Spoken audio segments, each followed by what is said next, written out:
Hello students, आप सभी कैसे हैं?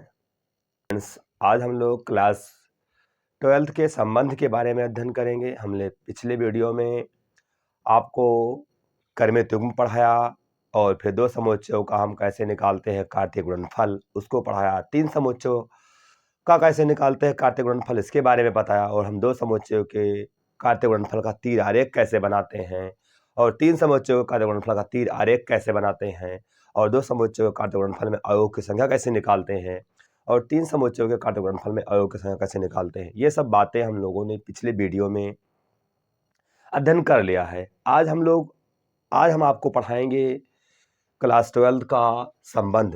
संबंध क्या है और संबंध करता क्या है, इसके बारे में हम लोग समझेंगे।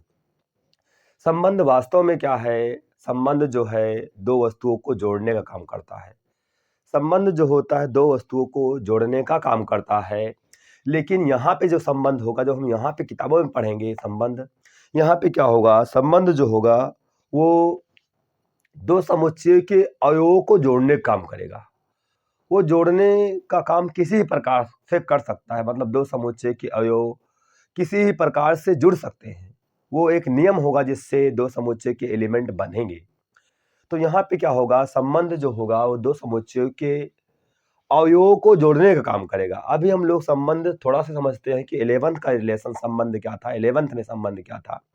तो यदि आपने 11th में संबंध पढ़ा था, 11th में संबंध ये पढ़ा था कि संबंध जो था वो समुच्चय ए के अवयव को समुच्चय बी के अवयव से जोड़ने का काम कर रहा था। और 12th में आपको क्या पढ़ना है? संबंध क्या पढ़ना है? उसी समुच्चय पे संबंध पढ़ना है। तो पहले हम थोड़ा सा जान लेते हैं कि अगर हम दो समुच्चय अलग अलग ले ले तो संबंध क्या होगा और दो समुच्चय को हम सेम ले लेंगे तो संबंध क्या बताएगा। यदि ए तथा बी दो अरिक्त समुच्चय है, अरिक्त मतलब हुआ कि इसमें कोई ना कोई अवयव है। यदि ए तथा बी दो अरिक्त समुच्चय हैं, तब ए से बी में संबंध आर कार्तीय गुणनफल ए क्रॉस बी का उप समुच्चय होता है। यदि आपके पास एक समुच्चय ए है और एक समुच्चय बी है, दोनों समुच्चय क्या है? अरिक्त समुच्चय है। आपके पास एक समुच्चय ए है, एक समुच्चय बी है, दोनों क्या है? अरिक्त समुच्चय है। अगर दोनों अरिक्त समुच्चय है तो एक संबंध जो आर होगा वो समुच्चय ए से समुच्चय बी में जो होगा, मतलब एक संबंध आर जो होगा वो समुच्चय ए से समुच्चय बी में जो होगा वो कार्तीय गुणनफल ए क्रॉस बी का उप समुच्चय होता है। इसका मतलब ये हुआ कि अगर आपने दो समुच्चय ए और बी लिया है, अगर आप संबंध को ए से बी में डिफाइंड कर रहे हैं, संबंध को अगर आपने एक समुच्चय ए लिया है, एक समुच्चय बी लिया है और आप संबंध को क्या कर रहे हो? रिलेशन को आप ए से बी में डिफाइंड कर रहे हो। रिलेशन को आप ए से बी में defined, relation such that A to B, अगर आप संबंध को ए से बी में डिफाइंड कर रहे हो तो संबंध जो होगा वो ए क्रॉस बी का सबसेट होगा। ए क्रॉस बी के जितने उप समुच्चय बनेंगे वो सारे उप समुच्चय क्या कहलाएंगे? संबंध कहलाएंगे। ए क्रॉस बी के जितने उप समुच्चय बनेंगे वो सभी उप समुच्चय क्या कहलाएंगे? संबंध कहलाएंगे। तो पहले हम लोग संबंध जान लेते हैं कि अगर हम दो समुच्चय लिए हैं तो दो समुच्चयों में हम संबंध कैसे समझते हैं। तो यहाँ पे देखिए, अगर हम आपको यहाँ पे देखिए, इसका मतलब ये हुआ कि संबंध जो होता है वो क्या होता है? ए क्रॉस बी का उप समुच्चय होता है, सबसेट होता है। Relation is a subset of A cross B. अगर हम आपको समझाएं यहाँ पे तो देखिए, अगर हम यहाँ पे ले लिए यदि एक समुच्चय ए ले लिया, मैंने एक समुच्चय ए ले लिया, उसके अंदर लिख दिया 1,2 एलिमेंट लिख दिया, और एक समुच्चय बी ले लिया, उसके अंदर लिख दिया 3,4 एलिमेंट लिख दिया है। तो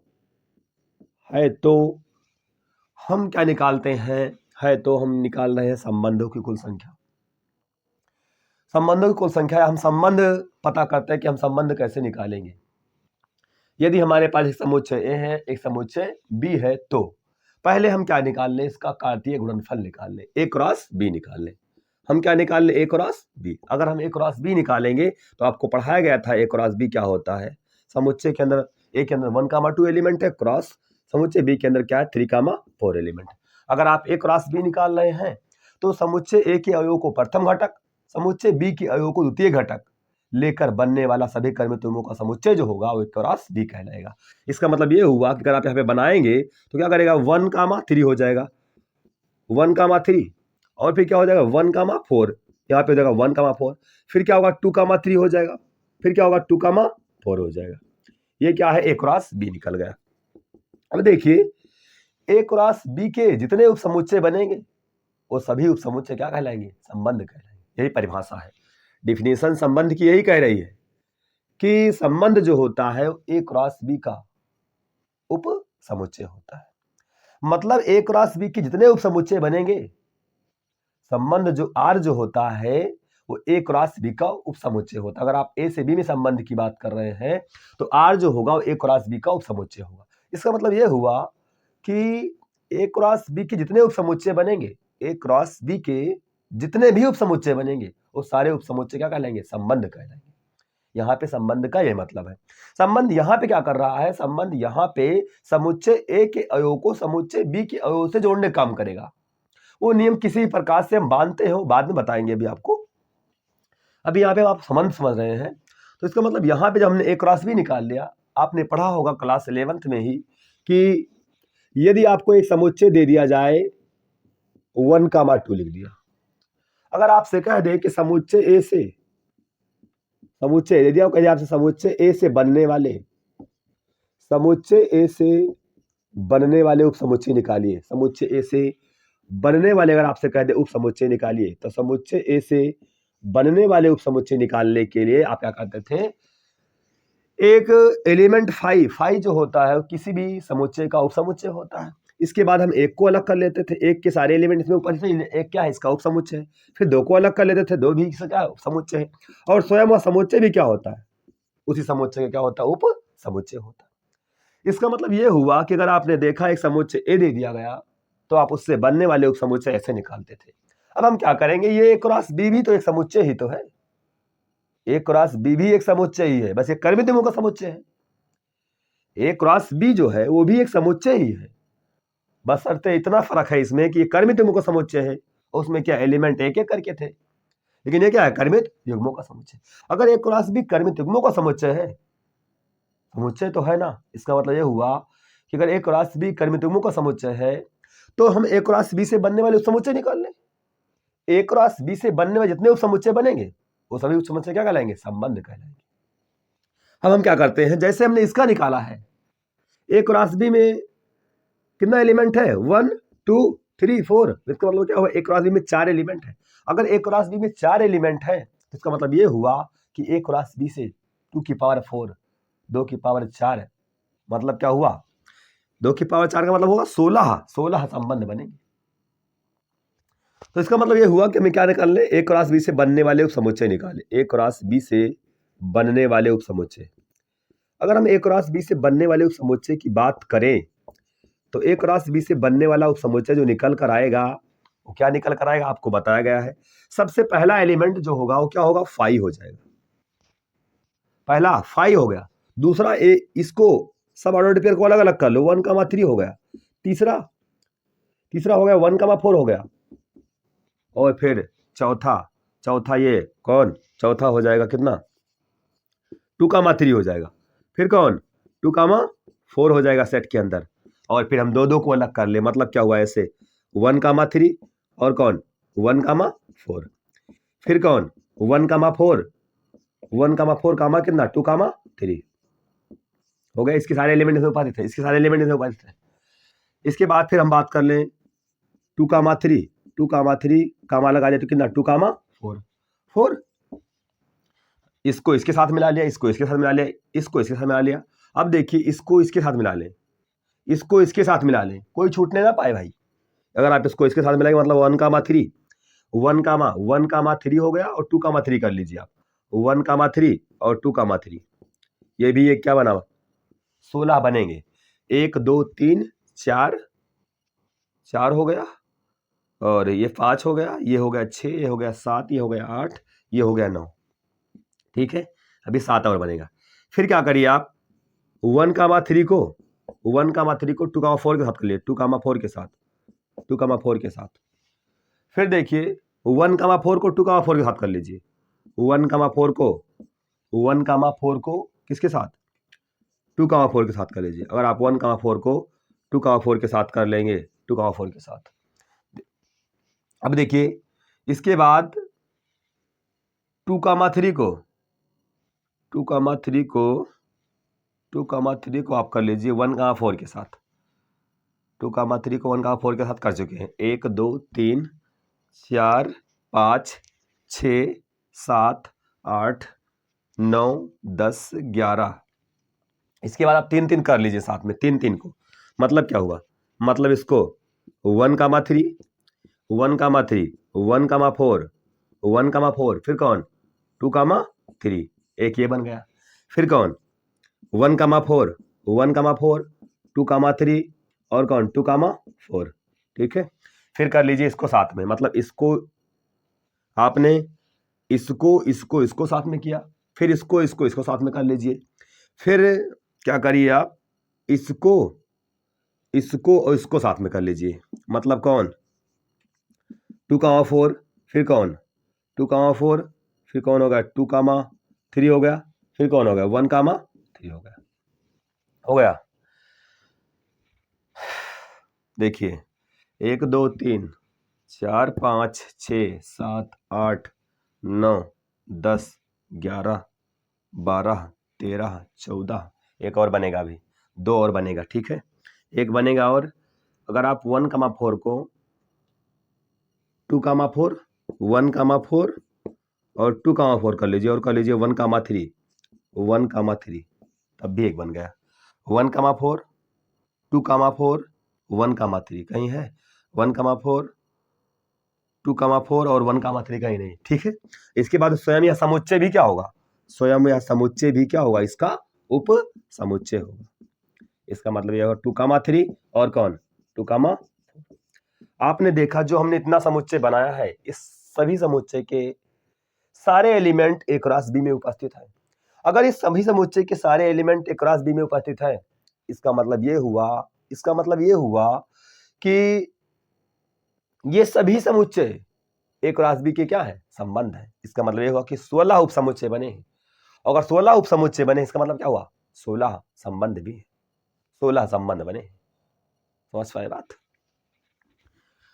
थोड़ा से ये मैंने बड़ा सवाल ले लिया, अगर हम इसको छोटा थोड़ा सा कर दें तो आप इसको और एग्जाम्पल भी समझ सकते हैं। कई एग्जाम्पल्स हैं, ये आपको समझ में आया होगा कि अगर हमने एक समुच्चय लिया, एक समुच्चय बी लिया, ए क्रॉस बी निकाला, फिर ए क्रॉस बी से बनने वाले उप समुच्चय निकाला, तो ए क्रॉस बी से बनने वाले समुच्चय निकाला, तो फिर क्या 16 उप समुच्चय बने।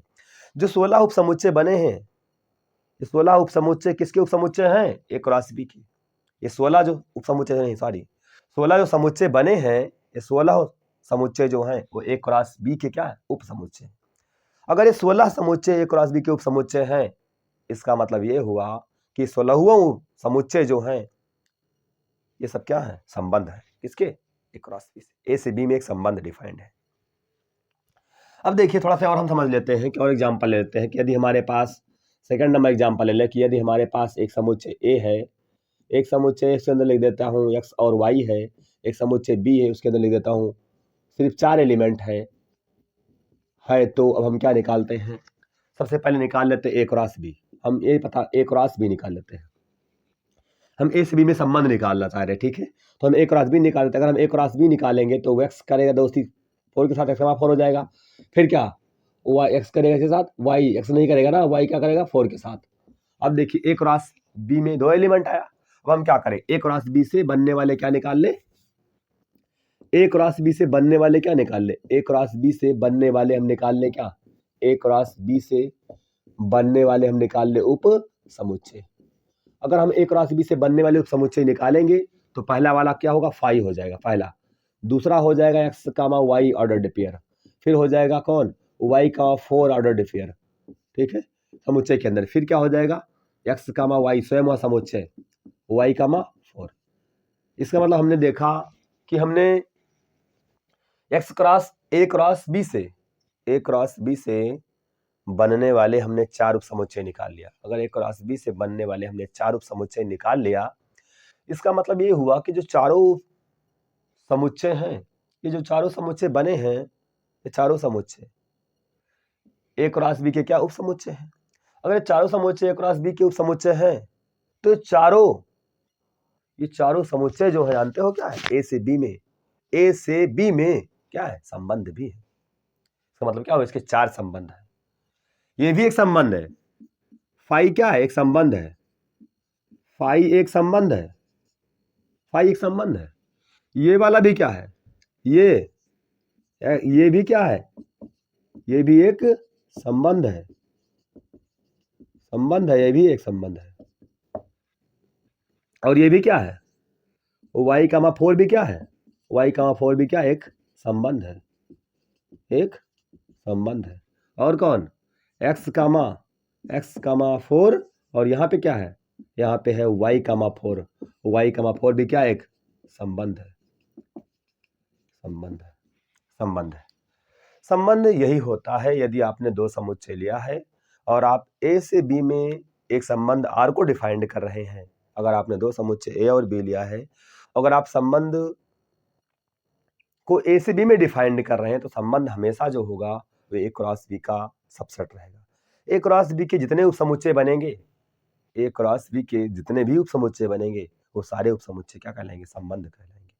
a से b में सारे उपसमुच्चय क्या कहलाएंगे, संबंध कहलाएंगे। ये है संबंध की डिफिनीशन। जो संबंध यहाँ पर जो संबंध है समुच्चय ए के अवयव को समुच्चय बी के अवयव से जोड़ने का काम कर रहा है। बट लो मुझे 12th में पढ़ना है संबंध, और 12th में मुझे संबंध पढ़ना है समुच्चय ए के अवयव को समुच्चय ए के अवयव से ही जोड़ने का काम कर रहा है संबंध वहां पर। तो हम उसके बारे में समझ लेते हैं। ये तो दो समुच्चय अलग अलग थे तो हमने संबंध को डिफाइंड किया। अगर हम दो समुच्चयों को सेम ले लें तो हम संबंध को कैसे डिफाइंड करेंगे उसको हम समझ लेते हैं। ये है संबंध। अगर आप इन सब चीजों को सही डिटेल्स में सही से पढ़ेंगे तब आपको बिल्कुल कहीं दिक्कत होने वाली नहीं है। आप जैसे पढ़ा रहा हूं ऐसे बिल्कुल पढ़ते रहिए, एक भी % की दिक्कत नहीं होगी। अगर आप को कहीं समझ में नहीं आता है तो वीडियो दोबारा देख लीजिए।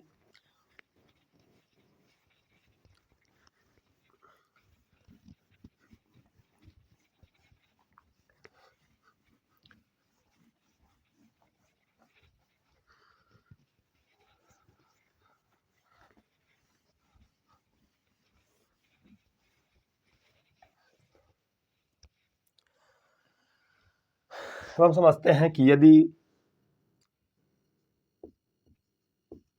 एक अरिक्त समुच्चय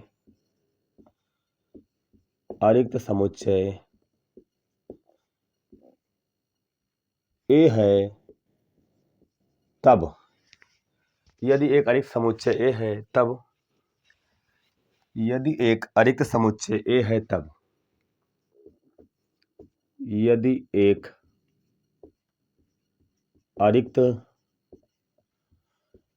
एक अरिक्त समुच्चय ए है तब, यदि एक अरिक्त समुच्चय ए है तब ए से ए में संबंध R, ए से ए में संबंध R जो होगा वो क्या होगा, कार्तीय गुणनफल। संबंध R जो होगा वो कार्तीय गुणनफल ए क्रॉस ए का क्या होगा, उपसमुच्चय होगा।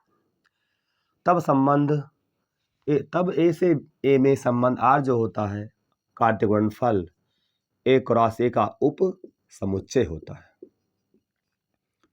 उप समुच्चय होता है। ये है डिफिनीशन जो आपको 12th में काम देगी। ठीक है, आपको संबंध में 12th में जो पढ़ना है वो स्वयं पर ही संबंध पढ़ना है। मतलब उसी समुच्चय के अवयव के साथ ही जुड़ेंगे, किसी नियम से बंध जाएंगे। वो नियम कोई भी हो सकता है, जोड़ का हो सकता है, घटाव का हो सकता है, गुणाव का हो सकता है, भाग का हो सकता है, इनइक्वालिटी का हो सकता है, बट्टे में हो सकता है, कुछ भी हो सकता है। तो यहाँ पे देखिए क्या कर रहा है, जो यहाँ पे संबंध जो है, जो मैंने यह भी लिखा है, ये संबंध जो है वो समुच्चय ए के अवयव को ही समुच्चय ए के अवयव से जोड़ने का काम कर रहा है बशर्ते। तो यहाँ पे देखिए अगर मैं इसको देखूं तो इसका मतलब यहाँ पे जो संबंध लिखा गया है, संबंध जो होगा R जो होगा वो ए क्रॉस ए का क्या होगा, उप समुच्चय होगा। इसका मतलब ये हुआ कि ए क्रॉस ए के जितने उप समुच्चय बनेंगे, ए क्रॉस ए के जितने भी उप समुच्चय बनेंगे वो सारे उप समुच्चय ए से ए में संबंध कहलाएंगे। इसका मतलब ये होता है। अगर हम एग्जाम्पल की बात करें, ए क्रॉस ए के जितने उपसमुच्चय बनेंगे, जितने भी उपसमुच्चय बनेंगे, अगर आपने एक समुच्चय ए लिया है और संबंध को ए से भी डिफाइन करना है और आपको बताना कुल कितना संबंध बनेंगे। अगर आपने एक समुच्चय ए लिया है और संबंध को आपको ए से ए में डिफाइन करना है और आपको ये ज्ञात करना है कि ए से ए में कुल कितना संबंध बनेंगे, तो ए से ए में कुल कितना संबंध बनेंगे उसको निकालने के लिए सबसे पहले आपको निकालना पड़ेगा ए क्रॉस ए। फिर ए क्रॉस ए निकालने के बाद आपको यह निकालना पड़ेगा ए क्रॉस ए से कितने उपसमुच्चय बन रहे हैं। जितने उपसमुच्चय बनेंगे वो सभी उपसमुच्चय एक एक करके क्या कहलाएंगे, ए से ए में संबंध कहलाएंगे। उनको अगर आप जोड़ लेंगे तो कुल संबंधों की संख्या निकल जाएगी। कुल संबंधों की संख्या निकालने के और रास्ते भी हैं, ठीक है, एक फार्मूला है, उससे भी हम निकाल सकते हैं, वही बता देता हूं आपको। तो देखिए यहां पर यदि हमारे पास एक समुच्चय ए है, उसके अंदर 1 एलिमेंट है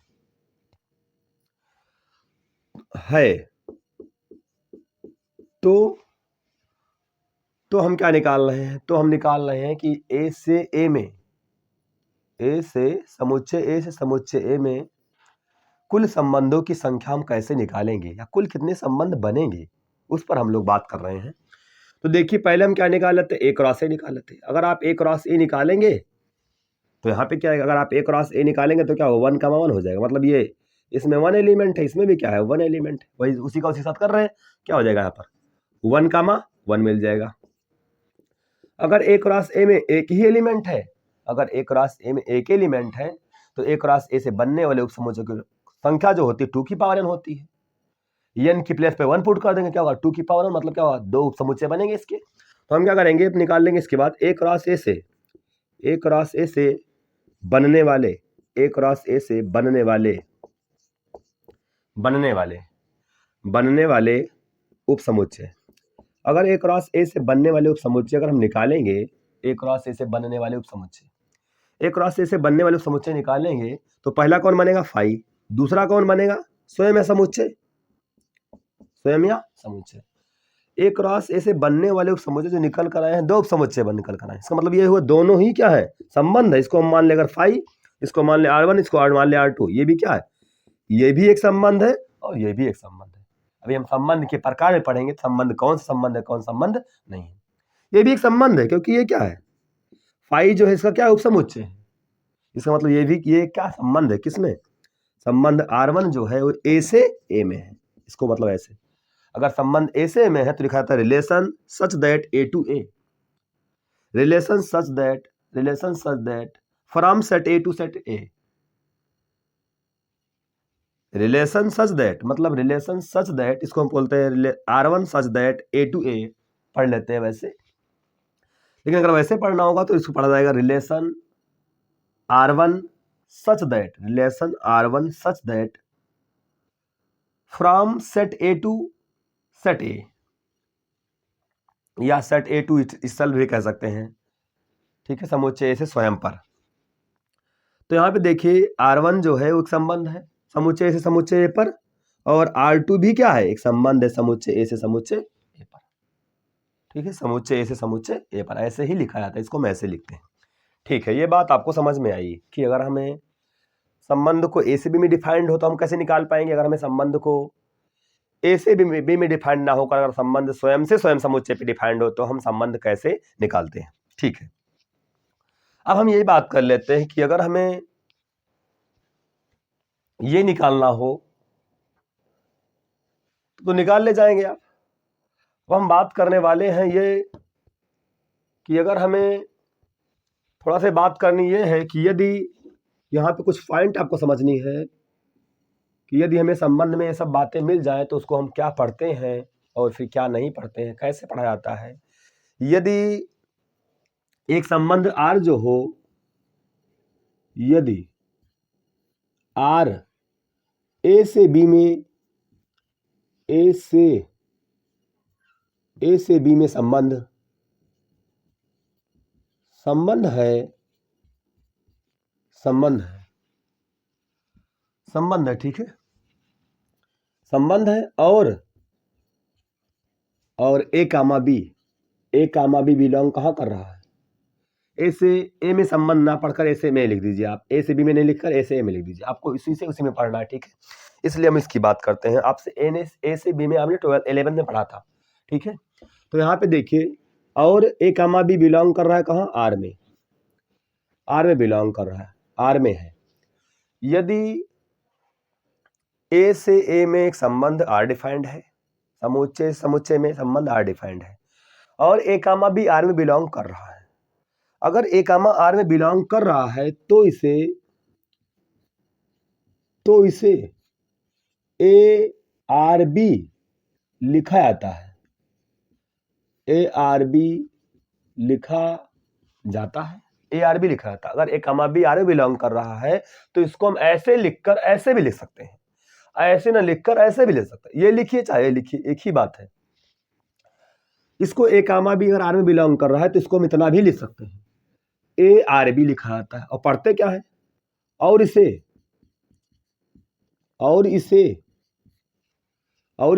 ए संबंध आर द्वारा, ए संबंध ए जो है वो संबंध किससे, संबंध आर द्वारा, संबंध आर द्वारा बी से संबद्ध है, बी से संबद्ध है, बी से संबद्ध है, पढ़ा जाता है, पढ़ा जाता है, पढ़ा जाता है। अगर ऐसे लिखा गया है तो इसको हम ऐसे ही पढ़ सकते हैं, A related to B by relation R, A related to by relation R. इसका मतलब ए जो है वो संबंध आर द्वारा बी से संबंधित है या जुड़ा हुआ है। दूसरा पॉइंट ये है कि यदि आर जो है ए से ए में एक संबंध है, ए से ए में संबंध है, यदि आर ए से ए में संबंध है और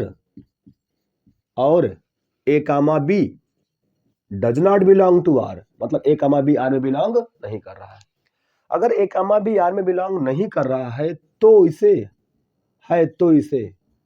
नहीं बिलोंग कर रहा है तो इसे A not related to B, A R में ऐसे क्रॉस कर देंगे, बी लिखा जाता है, लिखा जाता है और इसे लिखा जाता है और इसे क्या, इसे ए संबंध आर द्वारा, ए संबंध आर द्वारा संबद्ध नहीं है, पढ़ा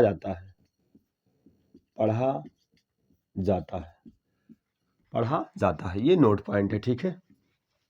अगर आप यहां पे समझना चाहेंगे तो देखिए, यहां पे अगर आप देखें तो R1 रिलेशन जो है, R1 रिलेशन जो है ए से ए में डिफाइंड है, R1 रिलेशन जो है ए से ए में डिफाइंड है।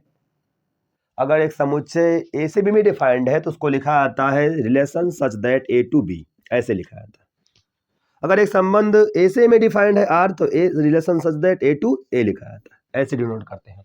तो यहाँ पे देखिए, रिलेशन जो था ए क्रॉस ए का सबसेट था। इसका मतलब ये हुआ कि जो यहाँ पे R1 और R2 जो है वो ए से ए में ही संबंध है। मतलब क्या हुआ, समुच्चय ए के अवयव को समुच्चय ए के अवयव से ही जोड़ने का काम कर रहे हैं।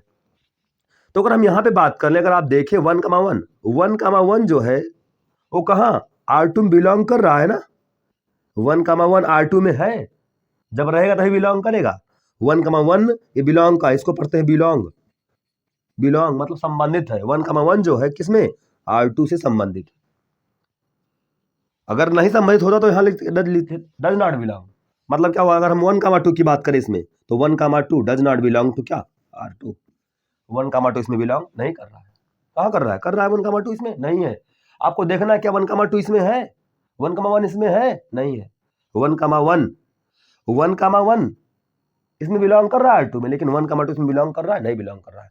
इसको ऐसे 1,1 अगर R2 में बिलोंग कर रहा है तो इसको हम ऐसे ले सकते हैं, 1R2 1 ले सकते हैं, 1R2 1 ले सकते हैं। अगर ये नहीं बिलोंग कर रहा तो क्या, 1R2 को क्रॉस कर दीजिए, ऐसे 2 लिख दीजिए।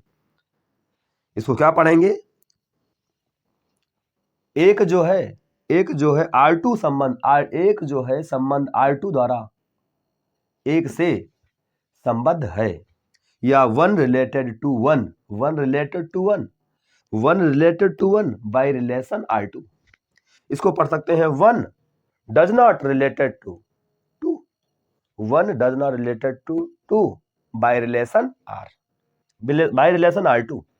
इसका मतलब वन जो है वो R2 संबंध द्वारा, वन जो है टू से R2 संबंध द्वारा जुड़ा नहीं हुआ है।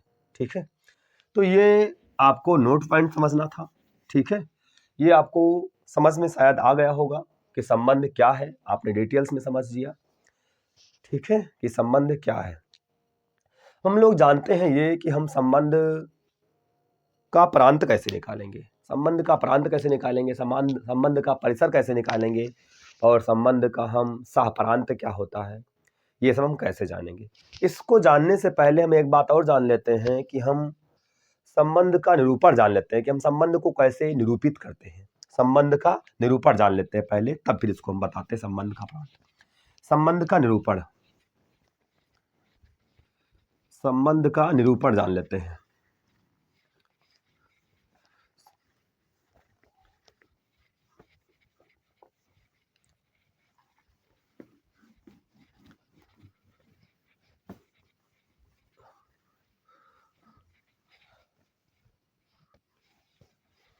संबंध का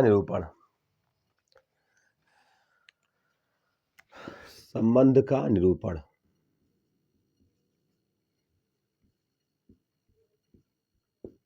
जैसे आपने पढ़ा था 11th में समुच्चय का निरूपण, वैसे आपको यहाँ पे पढ़ना है संबंध का निरूपण। Representation of relation. संबंध का निरूपण, संबंध को निरूपित करने की दो विधियां हैं। एक विधि है संबंध को निरूपित करने की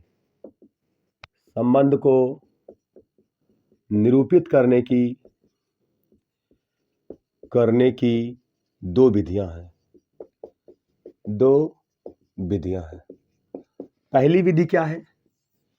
पहली विधि को हम बोलते हैं रोस्टर विधि।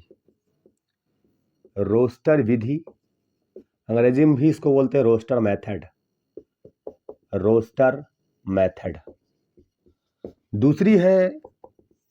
दूसरी जो है समुच्चय निर्माण विधि।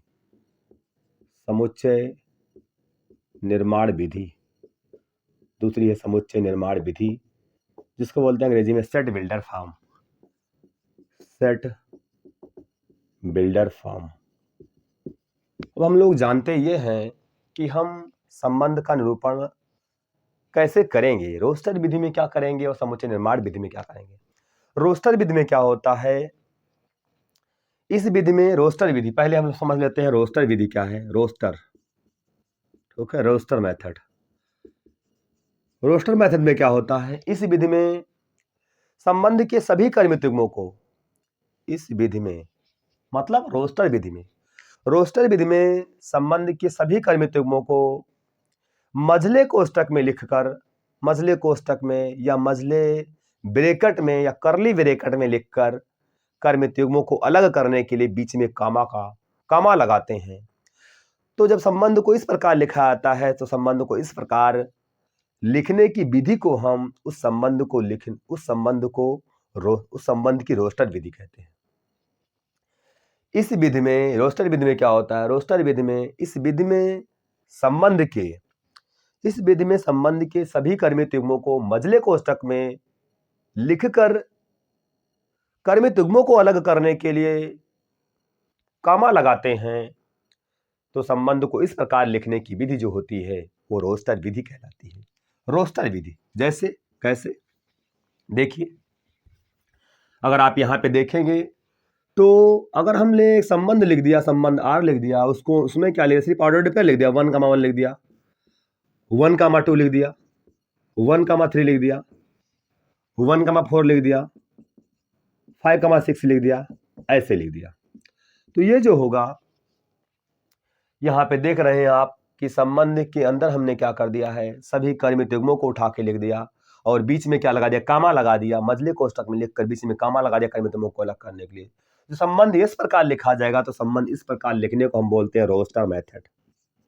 इसको हम बोलते हैं रोस्टर मेथड, रोस्टर मेथड बोलते हैं। रोस्टर मेथड का उपयोग कब किया जाता है? रोस्टर मेथड का उपयोग हम तभी करते हैं जब संबंध में अवयवों की संख्या कम होती है। जब संबंध में अवयवों की संख्या कम होती है तो संबंध को रोस्टर विधि से लिखना ज्यादा आसान होता है, लेकिन जब संबंध में अवयवों की संख्या ज्यादा होती है तो रोस्टर विधि से लिखना आसान नहीं होता है। बहुत एलिमेंट है, आप लिखना उचित नहीं समझते हैं। मतलब बहुत एलिमेंट जब होते हैं, ठीक है, अनंत एलिमेंट, इनफाइनाइट मतलब होता है अपरिमित हो जाए, तो हम उस संबंध को सेट बिल्डर विधि से लिखना ज्यादा आसान समझते हैं, सेट बिल्डर मेथड। जैसे सेट बिल्डर मेथड में क्या होता है, set builder method, set builder method में क्या होता है, इस विधि में संबंध के सभी कर्मित युग्मों को मझले कोष्टक में ना लिखकर, इस विधि में संबंध के सभी कर्मित युग्मों को ना लिखकर, मझले ब्रैकेट में सभी कर्मित युग्मों को ना लिखकर उनकी किसी खास कर्मित युग्मों की किसी खास विशेषता गुण के आधार पर बांध देते हैं। तो इस प्रकार संबंध को लिखने की जो विधि होती है वो संबंध की समुच्चय निर्माण विधि कहलाती है, समुच्चय निर्माण विधि। जैसे कैसे, अगर हमने एक संबंध ऐसे लिख दिया, एक संबंध लिख दिया R, कह दिया इस संबंध के अंदर x, y प्रकार का कर्मित युग्म आएगा, सच दैट यहां पे वो नियम होगा जिससे x और y क्या होंगे, बंधे होंगे। आप संबंध को यहां से A में पढ़ रहे हैं, इसलिए मतलब यह हुआ कि संबंध R के अंदर x, y प्रकार का कर्मित युग्म आएगा और x और y कहाँ का एलिमेंट होगा, समुच्चय A का एलिमेंट होगा। यहाँ जो डॉट डॉट लगा है रिक्त स्थान, यहाँ पे वो नियम होगा जिससे x और y बंधे होंगे। आप देख रहे हैं यहाँ पे क्या कर दिया मैंने, यहाँ पे ऐसे लिखा गया, रिलेशन जो है मान लीजिए A से A में डिफाइंड है और A में एलिमेंट दिया गया होगा, ठीक है। संबंध जो है A से A में डिफाइंड है और संबंध R के अंदर ऐसे लिखा गया होगा, संबंध R के अंदर y प्रकार का कर्मित युग्म है, सच दैट संबंध R के अंदर x, y प्रकार का कर्मित युग्म है, सच दैट यहाँ पे लगा होगा, डॉट डॉट नहीं लगा होगा, यहाँ पे वो नियम होगा जिससे x और y बंधे होंगे। वो नियम कोई भी हो सकता है, बटे का हो सकता है, y ग्रेटर देन x हो सकता है, y greater than equal to x हो सकता है, y इक्वल टू x हो सकता है, कुछ भी हो सकता है जिससे x और y क्या होंगे, बंधेंगे, x और y क्या होंगे, जुड़ेंगे अपने आप में। तो जब हम संबंध के अंदर सभी कर्मित, जब हम संबंध में सभी कर्मित युग्मों को मझले कोष्टक में लिखकर उसके बीच में कामा लगा देते हैं प्रत्येक अवयव को अलग करने के लिए, तो संबंध को इस प्रकार लिखने की विधि जो होती है वो रोस्टर विधि कहलाती है। और जब संबंध को R equal to x, y प्रकार से लिखा जाए और यहाँ पे लगाया हो डॉट डॉट हो, डॉट डॉट, और x, y belong to set A हो, तो रिक्त हो इस प्रकार हो तो रिक्त स्थान पे वो नियम आता है जिससे x और y बंधे होते हैं। तो संबंध को इस प्रकार लिखने की जो विधि होती है वो समुच्चय निर्माण विधि कहलाती है। जब संबंध को इस प्रकार लिखा जाए, इस प्रकार लिखने के बाद रिक्त स्थान पे वो नियम आए, जब संबंध को इस प्रकार निरूपित किया जाए और रिक्त स्थान पर वो नियम आए जिससे x और y बंधे हो, जब संबंध को इस प्रकार निरूपित किया जाए, कैसे जो कर रहा हूं, संबंध के अंदर कह दिया x, y प्रकार का ऑर्डर्ड पेयर कर्मित युग्म सच दैट किस प्रकार होगा, x, y प्रकार का कर्मित युग्म आएगा, सच दैट इस प्रकार होगा, x, y कहां से बिलोंग करेगा, समुच्चय से बिलोंग करेगा, डॉट डॉट लगा दिया। इसका मतलब ये हुआ कि यहाँ पे वो नियम होगा जिससे x और y बंधे होंगे। जब संबंध को इस प्रकार लिखा जाए, इस प्रकार लिखा जाए और एक स्थान पे वो नियम आए जिससे x और y बंधे हों, तो संबंध को इस प्रकार लिखने को हम बोलते हैं set builder method. Set builder method, set builder method.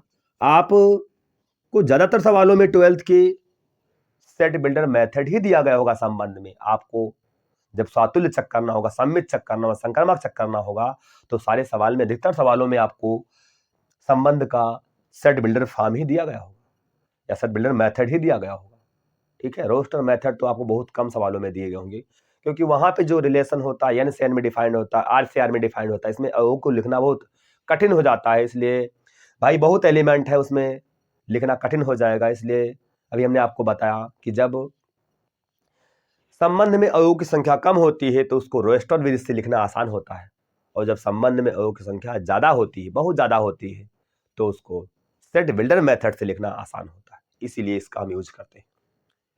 ये बात आपको समझ में आ गई होगी अब कि हम संबंध का निरूपण कैसे करेंगे। जब कभी भी संबंध के अंदर कर्मित युग्म को उठा के लिख दिया गया हो, बीच में कामा लगा दिया गया प्रत्येक एलिमेंट को अलग करने के लिए, तो उसको हम बोलते हैं संबंध का एक क्या रोस्टर मेथड लिखा गया है। और जो संबंध को इस प्रकार लिखा जाए, संबंध के अंदर ए कमा बी प्रकार का ऑर्डर पेयर आ जाए, ऐसे लिखा एक्स कमा वाई लिखा जाए, ऐसे लिखा जाए। संबंध के अंदर ए कमा बी प्रकार का ऑर्डर पेयर आएगा सच दैट यहाँ पे वो नियम बांध दे और यहाँ पे लिख दे ए कमा बी बिलोंग कहाँ से करेगा, सेट ए से करेगा। और एक स्थान पे वो नियम आएगा जिससे ए और बी समुच्चय ए के एलिमेंट के साथ ही जुड़े होंगे। यहाँ पे रिक्त स्थान पे क्या होगा, वो नियम आएगा, वो नियम रिक्त स्थान पे, जिससे ए और बी क्या होंगे, बंधे होंगे। तो समुच्चय जब संबंध को हम इस प्रकार लिख देंगे, तो इस संबंध को इस प्रकार लिखने की जो विधि होगी वो संबंध की समुच्चय निर्माण विधि कहलाएगी। तो आपने ये सब बातें समझ ली, ठीक है। अब हम लोग जानते ये हैं कि संबंध का प्रांत क्या होता है और संबंध का परिसर क्या होता है। संबंध का प्रांत और संबंध का परिसर, संबंध का प्रांत और संबंध का परिसर जानते हैं। संबंध का प्रांत होता क्या है और संबंध का परिसर क्या होता है।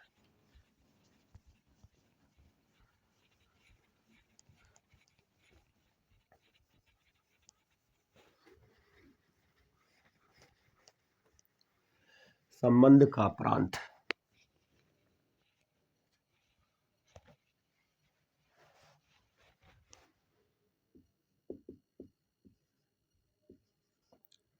संबंध का प्रांत, परिसर तथा सहप्रांत,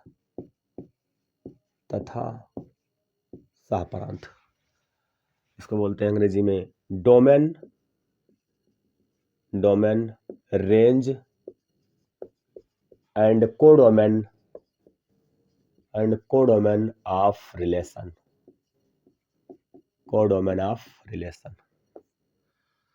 अब हम ये जानने वाले हैं कि संबंध का प्रांत कैसे निकालेंगे, संबंध का परिसर कैसे निकालेंगे और संबंध का हम सहप्रांत कैसे निकालेंगे। ये सब आप बात पढ़े होंगे, लेकिन मैं एक बार फिर से बता देता हूँ। ये सब बातें 11th की थी, लेकिन 12th में भी इसकी आवश्यकता है, इसलिए हम आपको फिर से पढ़ा रहे हैं इन सब चीज़ों को, कि आप फिर से पढ़ लीजिए इन सब चीज़ों को। संबंध का प्रांत, परिसर और सहप्रांत की बात करते हैं, ठीक है। देखिए पॉइंट क्या है इसमें। संबंध की पहले प्रांत की बात कर लेता हूँ, संबंध का प्रांत, ठीक है। संबंध का प्रांत, अगर हम संबंध के प्रांत की बात करेंगे, संबंध का प्रांत, डोमेन ऑफ रिलेशन, अगर हम संबंध के प्रांत की बात कर लें, संबंध के प्रांत की, तो संबंध का प्रांत क्या होगा उसको हम समझ लेते हैं। यदि ए से ए में एक संबंध है, यदि समुच्चय ए से ए में एक संबंध आर है, तो यदि समुच्चय से समुच्चय में संबंध आ रहा है, मतलब आर संबंध जो है समुच्चय से समुच्चय ए पे डिफाइंड है, ऐसे आर संबंध जो है ए से ए में defined, relation such that A to A. तो यहाँ पे देखिए, यदि समुच्चय ए से ए में एक संबंध आर है, तो संबंध आर के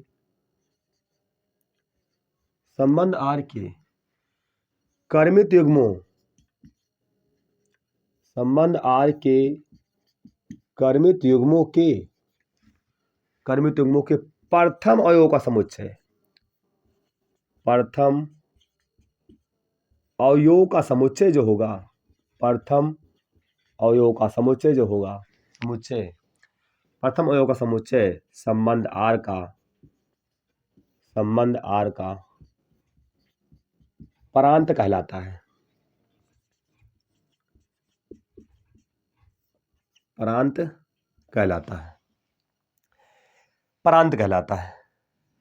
जैसे एग्जाम्पल अगर हम कह दें आपसे कि एक रिलेशन जो है ए से ए में डिफाइंड है, ठीक है, रिलेशन ए से ए में डिफाइंड है, और कह देते हैं कि ए के अंदर एलिमेंट जो है 1, 2, 3 है, और बी के अंदर जो एलिमेंट है कह दिया, इसके अंदर कह दिया कि 1, 4, 3 है, इसके अंदर कह दिया कि 1, 2 है, और आपसे कह दिया कि आर के अंदर x, y प्रकार का कर्मित युग्म आएगा,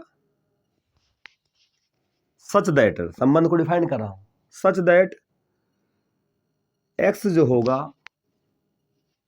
y से अगर बड़ा रहेगा तब x y से जुड़ेगा, और x, y कहां से बिलोंग करेंगे, नहीं, उसी समुच्चय को, समुच्चय से लीजिए आप, उसी समुच्चय को, समुच्चय से लीजिए, ठीक है। x, y कहां से बिलोंग करेंगे, सेट ए से बिलोंग करेंगे, ठीक है। अब इसके अंदर आप एलिमेंट लिख पाएंगे, 1, 1 से कभी बड़ा हो सकता है, नहीं हो सकता है, मतलब 1, 1 इसमें नहीं आएगा ना। अरे भाई x का मान आप 1 लीजिए, y का मान भी 1 लीजिए, x का मान 1, y का मान भी 1 लीजिए, दोनों अगर 1, 1 लेंगे तो 1, 1 से बड़ा नहीं रहेगा, मतलब क्या हुआ, r के अंदर जो आने वाला है 1, 1 नहीं आएगा, 1, 4 नहीं आएगा, 1, 3 नहीं आएगा, 4, 1 आ सकता है, 4, 1 आ जाएगा r के अंदर, और फिर अगर हम यहाँ पे देखेंगे 4, 1 आ जाएगा, 4, 4 नहीं आएगा, 4, 3 आ जाएगा। फिर बात करेंगे 3 का 1 के साथ, 3 का 4 के साथ, 3 का 1 के साथ, 3 का 4 के साथ, और 3 का 3 के साथ, मतलब क्या हुआ, 3, 1 सिर्फ आएगा बस, और कोई नहीं। तो आपने देखा इस संबंध R में 3 एलिमेंट आए जब मैंने लिखा तो, और संबंध R में अगर 3 एलिमेंट आए हैं तो संबंध R के कर्मित युग्मों के प्रथम अवयवों का समुच्चय कहलाता है। संबंध R का प्रांत कहलाता है। इसे, एक बात छूट गई, इसे इतना से प्रदर्शित करते हैं, इसे इतना से प्रदर्शित करते हैं।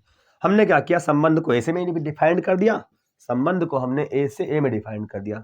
संबंध को ए से ए में डिफाइन करने के बाद हमने कह दिया कि संबंध R के अंदर x, y प्रकार का कर्मित युग्म आएगा, सच दैट, आप देख रहे हैं संबंध क्या लिखा गया, सेट बिल्डर मेथड लिखा गया, सेट बिल्डर मेथड अभी आपको बताया, सेट बिल्डर मेथड लिखा गया, ठीक है, बिल्डर और मेथड लिखा गया संबंध का, रिलेशन का।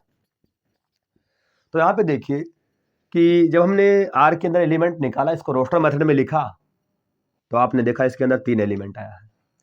आपने अभी पढ़ाया, हमने पढ़ाया कि यदि एक समुच्चय ए से समुच्चय ए में एक संबंध R डिफाइंड है, तो संबंध R के कर्मित युग्मों के प्रथम, संबंध R के कर्मित युग्मों के प्रथम अवयवों का समुच्चय संबंध का क्या कहलाता है, प्रांत कहलाता है। तो देखिए संबंध R में प्रथम अवयव कौन है, 4 और 3 है ना, इसका मतलब ये हुआ कि समुच्चय के अंदर जैसे एलिमेंट को एक के बाद लिखा जाता है, तो इसका मतलब ये हुआ कि डोमेन ऑफ R जो होगा प्रथम अवयव का समुच्चय होगा।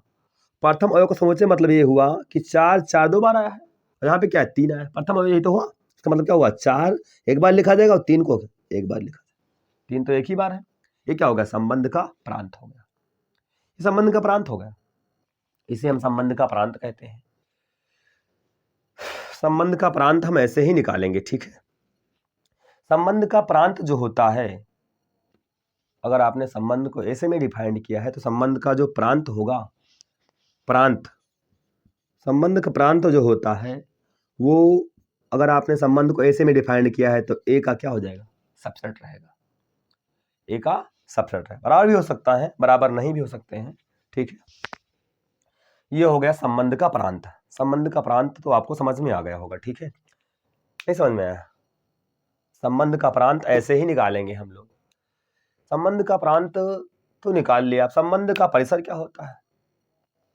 संबंध का परिसर, संबंध का परिसर, यदि समुच्चय ए से समुच्चय ए में एक संबंध आ रहा है, परिसर में क्या होगा? परिसर लिख लीजिएगा, संबंध का परिसर क्या हो जाएगा? यदि समुच्चय ए से समुच्चय ए में एक संबंध आर है तो संबंध आर के कर्मित युग्मों के, संबंध आर के कर्मित युग्मों के द्वितीय अवयव को घटक, द्वितीय अवयव का समुच्चय जो होगा, यहाँ प्रथम लिखा, वहां पे क्या होगा? द्वितीय अवयव का समुच्चय जो होगा वो क्या होगा? संबंध आर का, संबंध आर क्या कहलाएगा? परिसर कहलाएगा। मतलब क्या हुआ? जो आपने संबंध डिफाइंड किया है, इस संबंध जो कर्मित युग्म है ना, संबंध में 3 कर्मित युग्म है, 3 कर्मित में क्या? द्वितीय अवयव का समुच्चय, द्वितीय संबंध आर के कर्मित युग्मों के, संबंध आर के कर्मित युग्मों के द्वितीय अवयव का समुच्चय जो होता है वो संबंध आर का क्या कहलाता है? परिसर कहलाता है। इसे हम रेंज ऑफ आर, इसे हम रेंज ऑफ आर से डिनोट करते हैं। और रेंज ऑफ आर होगा क्या? 1, द्वितीय अवयव कौन है? 1 3, और कौन 1 1 2 टाइम्स है, मतलब क्या एक ही बार लिखा जाएगा ना, 1 3। ये क्या होगा इसका? ये इसका हो गया रेंज, जिसको बोलते हैं हिंदी में परिसर। परिसर ये प्रांत है, ये प्रांत है, और ये क्या है? परिसर है। हिंदी में इसको बोलते हैं परिसर, रेंज को। इसके बाद हम लोग बात कर लेते हैं साप्रांत की। साप्रांत क्या होता है? साप्रांत, साप्रांत जो बोलते हैं अंग्रेजी में क्या बोलते हैं इसको? कोडामेन। साप्रांत क्या है? सबसे अलग है। साप्रांत जो होता है रिलेशन में वो तीर के बाद वाला होता है, तीर के बाद वाला जो समुच्चय पूरा होगा उसे हम कहते हैं साप्रांत। आपने संबंध को ऐसे में डिफाइंड किया है, संबंध ऐसे में डिफाइंड किया है तो क्या होगा? यदि संबंध ए जो, यदि समुच्चय ए से ए में एक संबंध आर है तो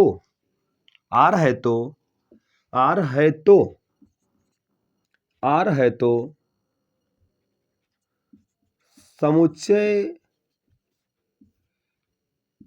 ए संबंध आर का सहप्रांत कहलाता है, सहप्रांत कहलाता है। इसे कोडोमेन ऑफ आर से प्रदर्शित करते हैं, प्रदर्शित करते हैं। इसका मतलब ये हुआ कि यहाँ पूरा का पूरा सेट ए जो होगा, पूरा का पूरा सेट ए जो होगा वो क्या होगा? पूरा का पूरा सेट ए जो होगा कोडोमेन, पूरा का पूरा सेट ए जो होगा वो क्या होगा? इसका सहप्रांत कहलाएगा। सेट ए में कितना एलिमेंट है? 4, 1 4 और 3, ये क्या होगा? इसका सहप्रांत हो गया। तो आज हमने आपको संबंध बताया समुच्चय ए से समुच्चय में, और आपको समुच्चय से समुच्चय बी में संबंध बताया। संबंध कैसे निकालते हैं, संबंधों की कुल संख्या कैसे निकल कर आएगी, ये सब मैंने आपको बताया। और इसके बाद मैंने आपको बताया कि हम संबंध को कैसे निरूपित करते हैं। संबंध को निरूपित करने के 2 मेथड हैं, एक है रोस्टर मेथड, एक है सेट बिल्डर मेथड। और इसके बाद हमने आपको पढ़ाया कि हम संबंध का प्रांत कैसे निकालते हैं, परिसर कैसे निकालते हैं, और सहप्रांत कैसे निकालते हैं। आपको ये सब समझ में आया होगा। अगर आप मेरे YouTube चैनल पर नए हैं तो मेरे YouTube चैनल को लाइक, सब्सक्राइब और अपने दोस्तों में शेयर करिए। और मैं आपको अगले वीडियो में मिलता हूं। अगले वीडियो में हम लोग आप पढ़ेंगे संबंध के प्रकार के बारे में। ठीक है, धन्यवाद।